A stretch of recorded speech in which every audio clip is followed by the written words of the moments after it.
You know, when you watch a humanoid robot gracefully walk across a room. Yeah, or a high-end machine just humming along perfectly. Right, we just see this beautiful, smooth exterior. It looks totally effortless.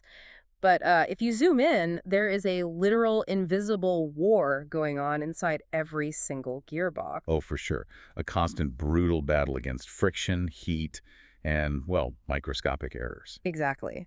So today we are welcoming you to a deep dive into a really fascinating R&D slide deck.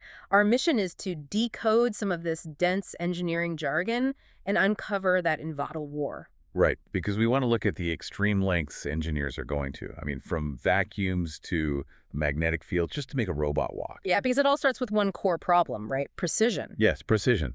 And then mechanical transmission, the ultimate enemy of precision is what we call transmission error, or TE. Okay, so break that down for us. What is TE exactly? So TE is basically the difference between a gear's theoretical output angle and its actual rotation. Like what it's supposed to do versus what it actually does. Exactly. If a blueprint says a gear should turn exactly 90 degrees, but it only turns 89.9, well, that is your transmission error right there. I picture it kind of like a marching band. If one single person in that band, or in this case, one joint in the robot, lags by just a fraction of a millimeter. Yeah, they step out of time. Right, the whole formation falls apart, the robot trips. So what's actually causing that tiny lag in the first place? Well, often it comes down to Hertzian contact stress. Hertzian contact stress. Okay, sounds intense. It is. When you have two curved surfaces pressed together, like two gear teeth grinding into each other under immense pressure, it generates highly localized stress. Oh, I see. And if a heavy-duty component, like, say, one of those central load-bearing cycloidal discs,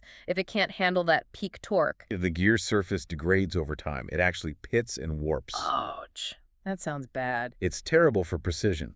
When the physical surface deforms, your transmission error gets worse. So suddenly your robot's arm isn't moving smoothly, it's shaking. Wow. So if microscopic friction is tearing these gears apart and causing these transmission errors, how do engineers physically smooth out those surfaces to fight back? Well, they have to fundamentally alter the materials. And that starts with a process called isotropic superfinishing. Isotropic superfinishing. Right.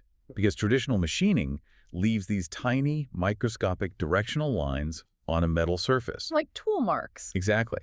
And this process removes those lines to create a completely non-directional, incredibly low-friction surface. Is that kind of like, I don't know, sanding wood with infinitely fine sandpaper until there is absolutely no grain left to catch or create friction? Yes, that is a great way to put it. And when you remove that grain, you see massive real-world results. Like what? Give us an example. Well, implementing this on a central sun, gear literally drops a gearbox's operating temperature by 15%. Wait, 15%? Just from polishing it? Just by removing the friction that generates that heat, yeah. That is wild.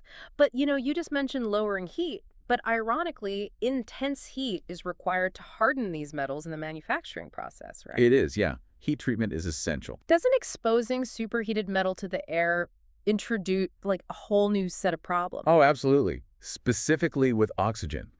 When metal is heated to hardening temperatures in open air, oxygen molecules aggressively bond to the surface. Oh, so it creates like a crust or something. Exactly. It creates a crust or scale, and that's why they use vacuum heat treatment.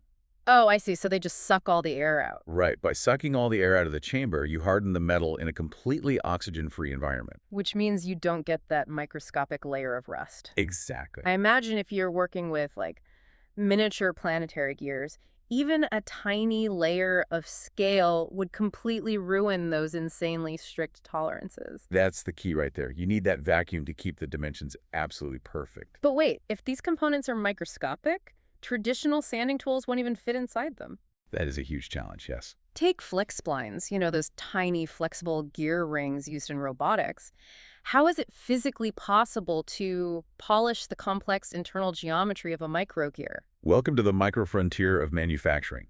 Since physical tools won't fit, engineers use magnetic abrasive finishing. Magnetic abrasive finishing. Okay, how does that work?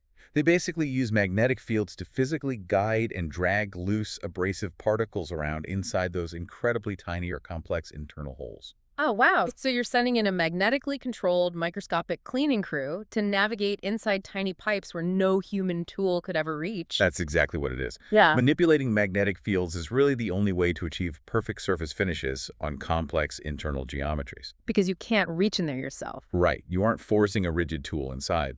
You're letting the magnetic field gently drive the abrasive particles, which smooths the surface without altering the component's actual shape. That is incredible. So behind every smoothly operating robot or high-efficiency gearbox, there is this intense, ongoing physical battle. A constant battle, yeah. Fighting transmission errors and Hertzian stress, and they're armed with vacuum chambers and magnetic abrasives. They are. But this actually raises an important question for you, the listener, to think about. Oh, it's that. Well, if engineers are already relying on invisible magnetic fields to polish micro-sized flex splines today, Yeah. what happens tomorrow? I mean, what happens when mechanical components become so microscopic that the abrasive particles themselves are too large to fit inside the machine? Oh, man. That invisible war inside the gearbox is only going to get smaller, and maybe a lot harder to win.